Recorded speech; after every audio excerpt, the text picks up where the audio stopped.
अब मैं निवेदन करूंगा सरवण जी स्याग से कि वो भारतीय जनता पार्टी के अंदर शामिल हमारे गुरतेज सिंह जी कड़ियाना का स्वागत करते हुए स्वागत भाषण दें।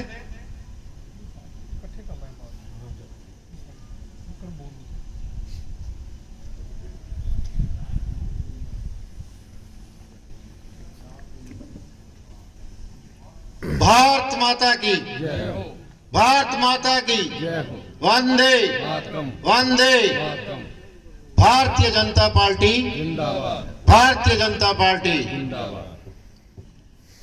बड़ा ही खुशी का दिहाड़ा है कि अज असी एक निमाणे जे बीजेपी के कार्यकर्ता सरदार गुरतेज सिंह जी के गृह विखे एक बीजेपी की मीटिंग हो रही है। बहुत खुशी की गल है ते असी बहुत धन्यवाद करते हैं इन्हां दा कि इन्हां ने बीजेपी नूं इन्ना वधिया समझिया जिहड़ी राष्ट्र की सेवा करती है। ते इस तो पहला मैं स्वागत करदा विष्णु भगवान जी डेलू जिहड़े है स्टेट कार्यकारिणी मैंबर है। ते हर मान लो स्टेट की जो भी गतिविधियां होंदी है स्टेट की बीजेपी एग्जीक्यूटिव मीटिंग होती है ਉਹਦੇ ਵਿੱਚ हिस्सा लेके इन्हों पूरा बीजेपी ਨੂੰ स्ट्रोंग करन दा जिहड़ा है वो अवार्ड है। हुण बैठे हुए सारे मंडल प्रधान बिहारी जी जिहड़े जिला परिषद तो मास्टर बिहारी जी जिला परिषद तो जिहड़े बीजेपी के इलैक्शन च जीते सी कमल दे फुल ते, मदन जी माल जिहड़े एक्स बीजेपी मंडल प्रधान है, मदन जी नोखवाल, रूपराम जी डॉक्टर ते संदीप जी मई राम जी डेलू एक्स मंडल प्रधान ते सारे सामने बैठे हुए पतवंतो सजनों जिहड़ी बीजेपी पार्टी है। मैं एज ए मंडल प्रधान 3 वारी रहा 9 साल, उदों बलवाना एक ही मंडल होंदा सी ते जानी साहब ने जदों इलैक्शन लड़े सी उस उदों तो MP दे असी यानी कि 85 तो ही बीजेपी विच चल रहे हैं RSS ते बीजेपी। हुण जिहड़ी मेरे कोल जिम्मेवारी है वो RSP राष्ट्रीय सेवा प्रतिष्ठान एक विंग है मोदी जी का, उहदा मैं जिला प्रधान हाँ। ते मैनू बड़ी खुशी हुई पता लग गया कि साडे MLA जिहड़े इन्ने मेहनती रहे हैं ते 9 साल मैं इन्हां दे जित विच शामिल रहा। बीजेपी पार्टी शामिल रही है, इन्हां नाल मोढे नाल मोढा जोड़ के चली है। ते इस तो होर खुशी वध की हो सकती है कि ये साडे बीजेपी घर च इन्हां दी जिहड़ी रहनुमाई हुई है। असी धन्नवादी हैं इन्हां दे ते इन्हां दी सेवावां जिहड़ी है बलवाने हल्के वास्ते ते हमेशा ही ये मान लो इन्हां दी सेवा जिन्नी बलवाने हल्के दी कीती इन्हां ने दस्सिया भी सी, लाइव भी चलदा सी। नहरां दा मसला होवे, ट्यूबवेलां दा मसला होवे, खाल पक्कियां दा मसला होवे, मान लो होर एजुकेशन का मसला होवे, आटा दाल का मसला होवे, इन्हां ने वध चढ़ के हर एक की आवाज़ नूं सुनिया। इन्हां ने जदों 3 वारी MLA रहे किसी नाल भेदभाव जिहड़ा है नहीं किया, आपदे अनुसार जिवें कम होया इन्हां ने वधिया ढंग नाल करवाया। ते सानू तो इस तरह जदों असी कहंदे सी ना, मैं इन्हां दे नाल स्टेज ते हुंदा सी जदों इलैक्शन आउंदे सी, चाहे जिला परिषद दे होण चाहे इन्हां दे MLA दे होण, मैं इन्हां नूं उस स्टेज ते एक इन्हां नूं सुणाउंदा सी एक शहर। तां इह मैनूं कहंदे सी सरवण यार दीपक दीपक की हुंदा है, दीपक जला दीपक जला। मैं कहा ये दीपक उस जनसंघ दा जगिया होया है ते अज तुसी आए हो, अज असी तुहाडा भी दीपक पार्टी आने वाले समय जगा के छड्डूगी। यानी दीपक ते 1957 च मैं दसना चाहता सारिਆਂ ਨੂੰ ਜਿਹੜੇ सामने बैठे मेरे भरा जिन्हों ने अगे कमान सामने है कड़ियाना साहब जी भी 1957 जदों ये पंजाब महापंजाब हुंदा सी, हरियाणा पंजाब ते हिमाचल एको ही हुंदा सी, उदों इत्थों जनसंघ दा जिहड़ा सही राम जी सक्ता खड़े तो हुणे भी मौजूद है 102 साल दे, वो इत्थों जनसंघ तो जित के गए सी। ते पार्टी जिहड़ी है ਇਹ ਸਾਡੇ 'ਚ ਨਵੇਂ ਆਏ ਹੈ। ਹੁਣ ਇਹਨਾਂ ਤੋਂ ਤਾਂ ਅਸੀਂ ਸੀਨੀਅਰ ਕਾਰਜਕਰਤਾ ਆਏ ਤਾਂ ਹੁਣ 2 ਦਿਨ ਹੋਏ ਜੁਆਇਨ ਕੀਤਾ ਹੈ, ਨਿਮਾਣੇ ਜੀ ਕਾਰਜਕਰਤਾ ਹੈ। ਤੇ ਤੁਹਾਨੂੰ ਦੱਸਣਾ ਚਾਹੁੰਦੇ ਹਾਂ ਕਿ ਇਹ ਪਾਰਟੀ ਜਿਹੜੀ 2 ਤੋਂ ਸ਼ੁਰੂ ਹੋ ਕੇ ਹੁਣ 300 ਤੇ ਪਹੁੰਚੀ ਹੈ। ਇਹਦੇ 'ਚ ਸਾਡੇ ਅਟਲ ਬਿਹਾਰੀ ਵਾਜਪੇਈ ਦਾ, ਸ਼ਿਆਮਾ ਪ੍ਰਸਾਦ ਮੁਖਰਜੀ ਦਾ ਤੇ ਨਰਿੰਦਰ ਮੋਦੀ ਦਾ ਬਹੁਤ ਵੱਡਾ ਹੱਥ ਹੈ। ਜੇ ਆਪਾਂ ਬੀਜੇਪੀ ਨੂੰ ਸਟਰੋਂਗ ਕਰਾਂਗੇ, ਰਾਸ਼ਟਰ ਵਾਸਤੇ ਮੋਦੀ ਤਾਂ ਮੁਮਕਿਨ ਹੈ। ਬੜਾ ਵੱਡਾ ਕਿਸਾਨਾਂ ਦਾ ਅੰਦੋਲਨ ਚੱਲਿਆ, ਮੈਂ ਵੀ ਉਹਨਾਂ ਕਿਸਾਨਾਂ ਦੇ ਨਾਲ, ਮੈਂ ਵੀ ਕਿਸਾਨ ਪਰਿਵਾਰ ਤੋਂ ਸੰਬੰਧ ਰੱਖਦਾ ਹਾਂ। ਮੈਂ ਵੀ ਹਰ ਉਹਨਾਂ ਦੇ ਹੜਤਾਲ 'ਚ, ਉਹਨਾਂ ਦੇ ਬੱਸ ਰੋਕੋ ਅੰਦੋਲਨ 'ਚ ਸ਼ਾਮਲ ਹੋਇਆ ਸੀ। ਮੈਨੂੰ ਸਵਾਲ ਕਰਦੇ ਤੁਸੀਂ ਬੀਜੇਪੀ ਦੇ ਵਰਿਸ਼ਠ ਕਾਰਜਕਰਤਾ ਹੋ, ਤੁਸੀਂ ਇੱਥੇ ਨਹੀਂ ਬੈਠ ਸਕਦੇ। ਮੈਂ ਉਹਨਾਂ ਨਾਲ ਹਮੇਸ਼ਾ ਇਹੀ ਕਹਿੰਦਾ ਸੀ, ਤੁਸੀਂ ਕਿਹੜੇ ਪਾਰਟੀ ਨਾਲ ਨਹੀਂ ਜੁੜੇ ਹੋਏ, ਤੁਸੀਂ ਕਾਂਗਰਸ ਨਾਲ ਜੁੜੇ ਹੋ, ਅਕਾਲੀ ਦਲ ਨਾਲ ਜੁੜੇ ਹੋ, ਆਮ ਆਦਮੀ ਪਾਰਟੀ ਨਾਲ ਜੁੜੇ ਹੋ, ਪਰ ਪਹਿਲਾਂ ਮੈਂ ਕਿਸਾਨ ਹਾਂ ਤੇ ਕਿਸਾਨ ਵੀ ਮੈਂ ਐਕਟਿਵ ਕਿਸਾਨ ਹਾਂ। ਤੇ ਮੈਂ ਕਿਸਾਨਾਂ ਦੇ ਨਾਲ ਪਹਿਲਾਂ ਪਾਰਟੀ ਦੇ ਨਾਲ ਵੀ ਚੱਲਾਂਗੇ। ਪਾਰਟੀ ਜਦੋਂ ਇਲੈਕਸ਼ਨ ਹੋਇਆ ਆਪਾਂ ਪਾਰਟੀ ਦੇ ਨਾਲ ਚੱਲਾਂਗੇ ਤੇ ਡਟ ਕੇ ਮੁਕਾਬਲਾ ਕਰਦਾ ਸੀ ਉਹਨਾਂ ਦਾ। ਆ ਨਹੀਂ ਵੀ ਅਸੀਂ ਪਿੱਠ ਦਿਖਾ ਦਈਏ, ਬੀਜੇਪੀ ਪਿੱਠ ਦਿਖਾਉਣ ਵਾਲੀ ਪਾਰਟੀ ਨਹੀਂ, ਉਹ ਤਾਂ ਮੋਦੀ ਜੀ ਹੈ। ਉਹਨਾਂ ਦੀ ਇੱਕ ਰਹਿਨੁਮਾਈ ਸਮਝੋ। ਜੇ 26 ਜਨਵਰੀ ਨੂੰ ਜਿਵੇਂ ਲਾਲ ਕਿਲੇ ਤੇ ਅਟੈਕ, ਜਿਵੇਂ ਲਾਲ ਕਿਲੇ ਵੱਲ ਕਿਸਾਨ ਚੱਲੇ ਸੀ, ਉਹਦੇ ਵਿੱਚ ਇਹ ਨਹੀਂ ਵੀ ਆਪਣੇ ਕਿਸਾਨ ਸੀ, ਉਹਦੇ ਵਿੱਚ ਹਰ ਤਰ੍ਹਾਂ ਦੇ ਬੰਦੇ ਸੀ। ਅੱਜ ਆਪਾਂ ਨੂੰ ਪਤਾ ਲੱਗਦਾ ਹੈ ਵੀ ਉਹ ਰਾਜਨੀਤੀ ਵਾਸਤੇ ਕਿਵੇਂ, ਸੀਟਾਂ ਵਾਸਤੇ ਕਹਿੰਦੇ ਅਸੀਂ ਇਲੈਕਸ਼ਨ ਰਾਜਨੀਤੀ 'ਚ ਆਣਾ ਹੈ। ਤੇ ਉਸ ਟਾਈਮ ਜੇ ਹੋਰ ਪ੍ਰਧਾਨ ਮੰਤਰੀ ਹੁੰਦਾ ਤਾਂ ਜਲਿਆਂਵਾਲੇ ਬਾਗ ਦੀ ਤਰ੍ਹਾਂ ਉੱਥੇ ਖੂਨ ਵਹਾ ਸਕਦਾ ਸੀ ਦਿੱਲੀ ਲਾਲ ਕਿਲੇ 'ਚ। ਪਰ ਮੋਦੀ ਦੀ ਯੋਗਤਾ, ਮੋਦੀ ਦੀ ਧੀਰਜ ਅਵਸਰਾਨੀ ਹੈ।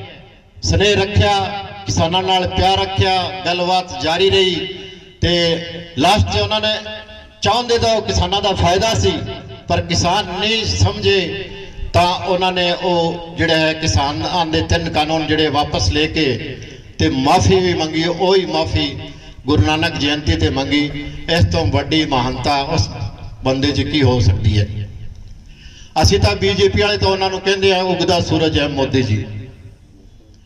ਅਟਲ ਬਿਹਾਰੀ ਵਾਜਪੇਈ ਬਾਰੇ ਸੁਣਿਆ ਹੈ ਵੀ ਉਹ ਇਹੋ ਜਿਹੇ ਸਿੱਖ ਸੀ ਜਿਹੜੇ UN 'ਚ ਜਾ ਕੇ ਪਹਿਲੀ ਵਾਰੀ ਹਿੰਦੀ 'ਚ ਭਾਸ਼ਣ ਬੋਲਿਆ ਸੀ। ਧਮਕ ਪੈਂਦੀ ਸੀ। ਪ੍ਰਧਾਨ ਮੰਤਰੀ ਉਹ 3 ਵਾਰੀ ਬਣੇ, ਪਹਿਲਾਂ 13 ਦਿਨ ਰਹੇ, ਫਿਰ ਥੋੜੇ ਹੋਰ ਦਿਨ ਰਹੇ ਤੇ ਤੀਜੀ ਵਾਰ ਉਹ ਵਿਸਾਖੀਆਂ ਦੇ ਸਾਰੇ ਯਾਨੀ ਪੂਰੇ 5 ਸਾਲ ਅਟਲ ਬਿਹਾਰੀ ਵਾਜਪੇਈ ਜੀ ਨੇ ਚਲਾਏ। ਤੇ ਵੇਖੋ ਉਸ ਟਾਈਮ ਕਿੰਨਾ ਵਧੀਆ ਸ਼ਾਸਨ ਦਿੱਤਾ ਸੀ। ਹੁਣ ਮੋਦੀ ਜੀ 7 ਸਾਲ ਹੋ ਗਏ। ਅਨੋਖੀ ਮਿਸਾਲ ਹੈ। ਅਟਲ ਬਿਹਾਰੀ ਵਾਜਪੇਈ ਜੀ ਨੇ ਅਮਰੀਕਾ ਦੇ ਰਾਸ਼ਟਰਪਤੀ ਬਿਲ ਕਲਿੰਟਨ ਨੂੰ ਰਾਜਸਥਾਨ ਦੇ ਪਿੰਡਾਂ ਵਿੱਚ ਊਠਾਂ ਤੇ ਚੜਾ ਕੇ ਰਾਜਸਥਾਨ ਦੇ ਲੋਕਾਂ ਨਾਲ ਨਚਾਇਆ ਸੀ। ਇੱਕ ਮਹਾਨ ਹਸਤੀ ਸੀ। ਅੱਜ ਮੋਦੀ ਜੀ ਵਰਲਡ 'ਚ ਫੇਮਸ ਹੈ। ਇੰਡੀਆ ਵਿਸ਼ਵ ਦੀ ਪਹਿਲੀ ਪਾਵਰ ਬਣ ਜਾ ਰਹੀ ਹੈ ਵੀਰੋ, ਇਹ ਸੋਚੋ। ਪਰ ਕੁਝ ਇਹੋ ਜਿਹੀਆਂ ਤਾਕਤਾਂ ਇਕੱਠੀਆਂ ਹੋ ਕੇ ਇਹਨਾਂ ਨੂੰ ਡੇਗਣਾ ਚਾਹੁੰਦੀਆਂ ਸੀ, ਪਰ ਮੋਦੀ ਇਹ ਤਾਂ ਮੁਮਕਿਨ ਹੈ, ਇਹ ਡਿੱਗਣ ਵਾਲੇ ਨਹੀਂ। ਤੇ ਭਾਰਤ UN ਨਾਲੋਂ ਤੇ ਵਿਸ਼ਵ ਦੀ ਇੱਕ ਦਿਨ ਜੇ ਇਸੇ ਤਰ੍ਹਾਂ ਚੱਲਦੇ ਰਹੇ ਤਾਂ ਵਿਸ਼ਵ ਦੀ ਇੱਕ ਪਾਵਰ ਹੋਊਗੀ।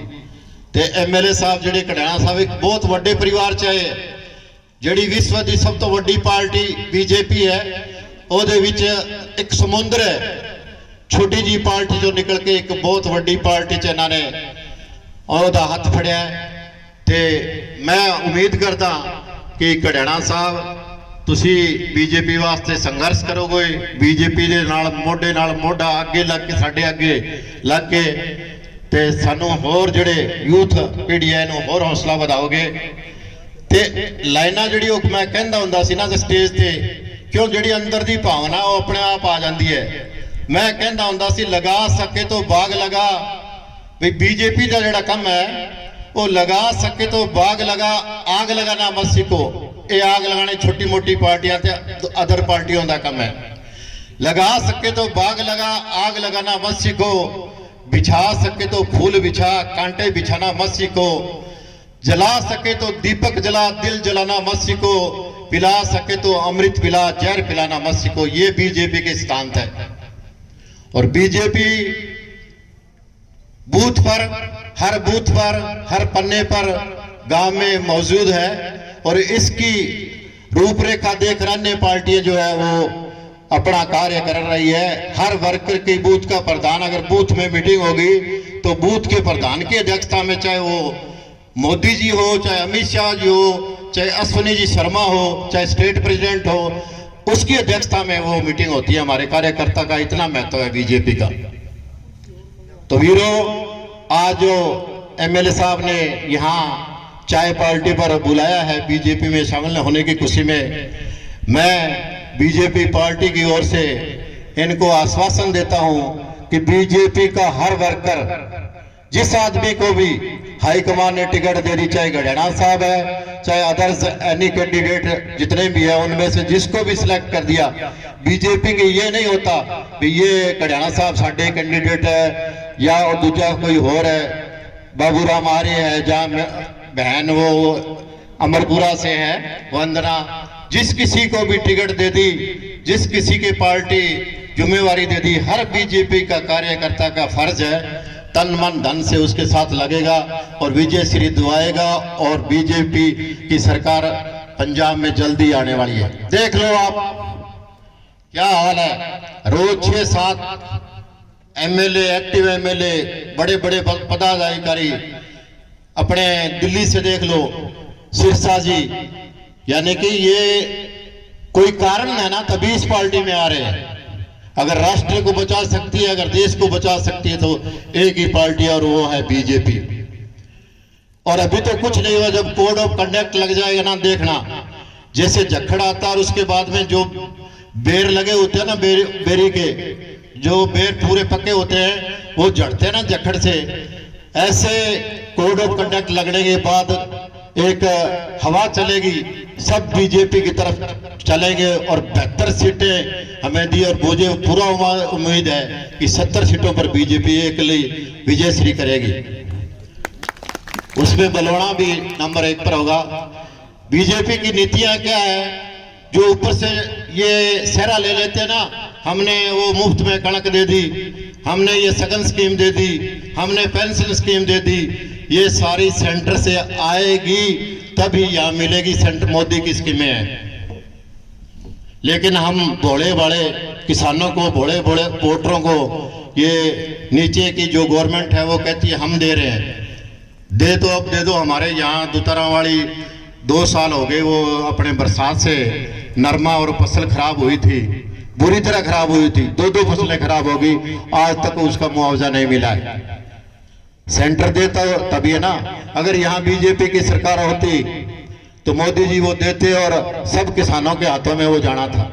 तो भाइयों, गलती नहीं करनी और भारतीय जनता पार्टी के कमलपुर पहली बार बलवाड़ा हल्के को मोहर लगाने का मौका मिलेगा और हम जो भी कैंडिडेट आएगा उसको विजय श्री दुआएंगे।